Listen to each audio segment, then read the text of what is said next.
Good morning, reefers. Those of you who are watching this after the fact, I will probably have disassembled this by then.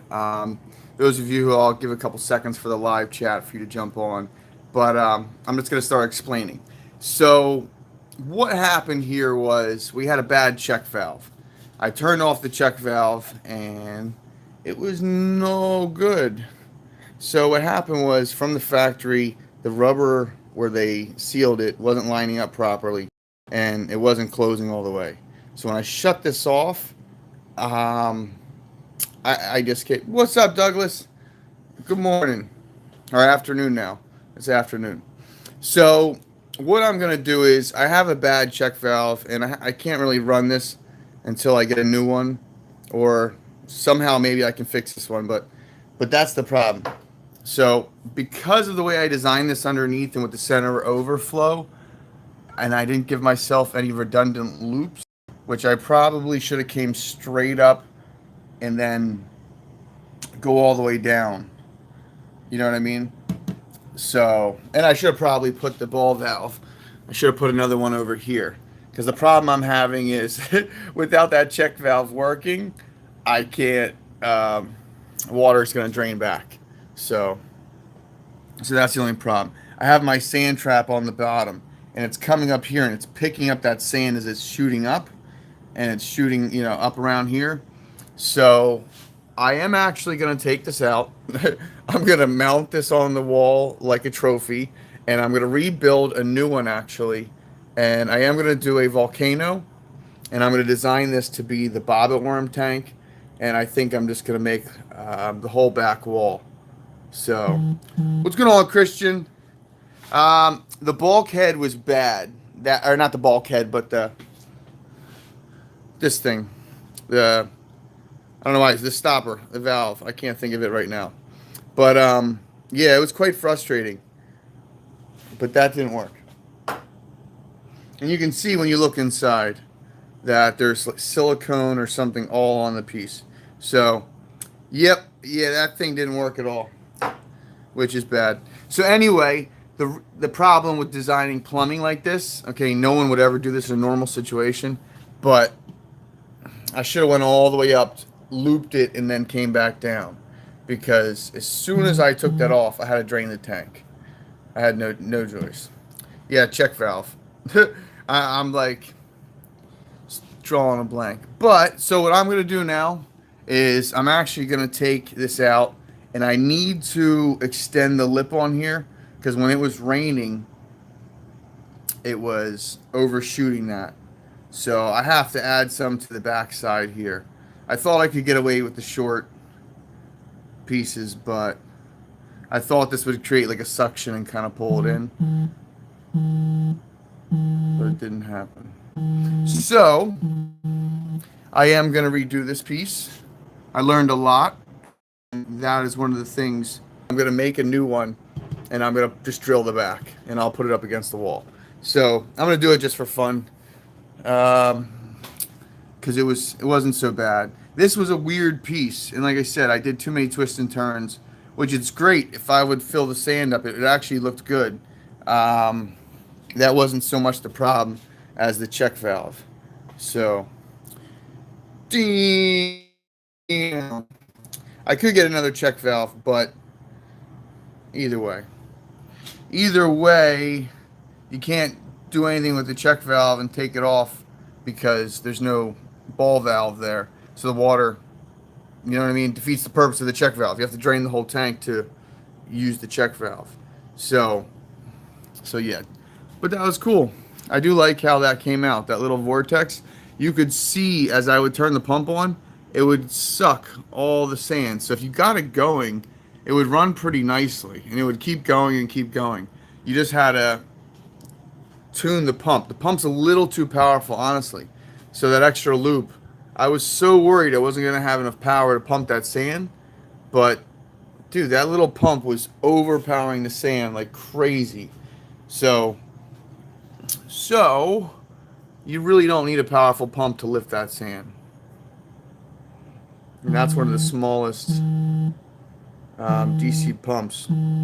So I think it's like a J-Bow one. That's how small it is. but but yeah, it looks good and it is cool. It's definitely cool. But I want it to be able to run endless without filling up 4 inches of sand. So unless I make this the bobbit worm tank, which I'm really tempted to, considering all my bobbit worm videos have like 40,000 views, which is nuts. Anytime I post a bobbit worm video, people love that stuff. But so I thought about putting the bobbit worm in here because this has a really cool look to it, especially at nighttime. If you change the lights from the blue to the white, all those highlighted colors glow, which is cool. So the different fluorescent paints that I used, it's hard to see in the picture, but I wanted to go through and detail all the coralline algae in it. So we'll see. But I just wanted to give you guys a quick update. I do have to take this apart. That little flow thing up top worked pretty good. It was a little noisy, but it was almost soothing. I love the kind of the suction sound and the water running down. Really had a very nice sound and effect to it. So I'm always trying to quiet down my fish tanks, but something like this, if you're putting it in an office or you're putting it in like a waiting room where someone has to sit, you're really going to want something entertaining. So I dig it. Definitely dig it. But sorry, I didn't take some footage earlier, guys, when I was messing with it. I should have, but I needed both hands, so I didn't take any for you. But it was really cool. Just to let you know, it was super cool. I'm not going to lie. This thing was badass. So I did like the setup, and like I said, the only thing I had to do was that stupid check valve. If it weren't for that check valve, I would be okay, but I wanted to fill the sand up, and then I'm like, oh crap, the water starts sucking the sand out with the water, and I'm like, oh, this is bad. So but anyway, I'm digging the orange PVC, and I just saw in a video a guy got clear PVC, and I'm like, I got to get my hands on the clear PVC. So anyone watching, if you know where to get that, I saw a place in China that has it, and I'm tempted to contact them just to see how much bulk I have to buy to get it. But I love the colored PVC. Tired of the white because they stamp it. If they didn't have all the barcodes and things on the PVC, it would be so distractive. But I always try to turn the writing to the back. But anyway, so stay tuned for the next one. I will take this apart later. I'm actually going to be done with it for today because it's Sunday, and I got a lot of other stuff to do with the store.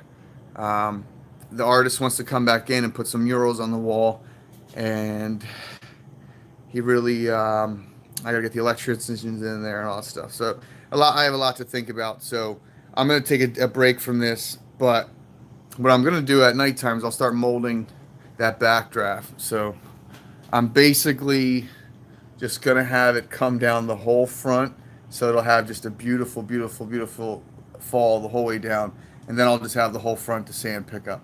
So it won't matter. I'll make it look like a giant bird bath in front of sand. So it'll be interesting that way. And actually, a nice thing would be is if I take the rock and I take it and fold it back. So if I make some putty and I curve it around, I could actually store all the sand in the hollow rock, and you wouldn't even know it. So it would just be drifting in the abyss. So I love stuff that looks like that. So all right, so that's what I'm gonna do for the next one.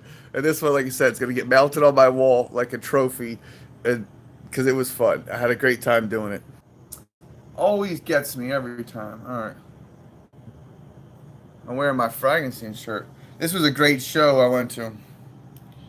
Good stuff. Look at the barrel with the fishies.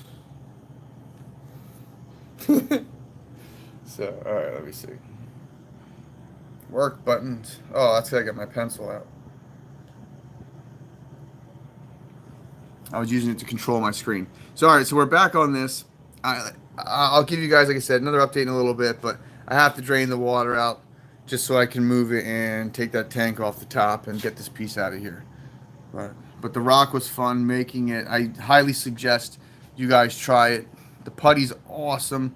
It's pretty easy to work with once you figure out that you don't want it to stick to. Um, but even painting, it's pretty badass. But even painting, it's pretty badass. You can make some cool stuff for your own tanks.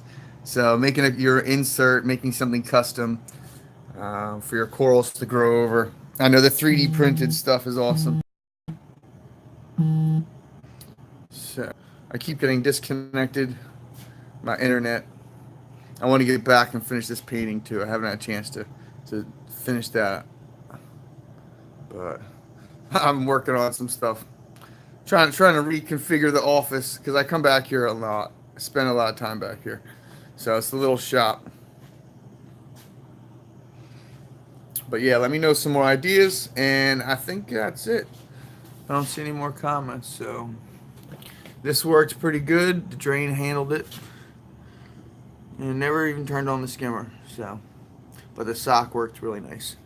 Christian took the saw and cut it, and then took the heat gun and bent it a little hook, so you can just hang that on there. So, if you don't have a fitting or something or custom bracket, you just make one.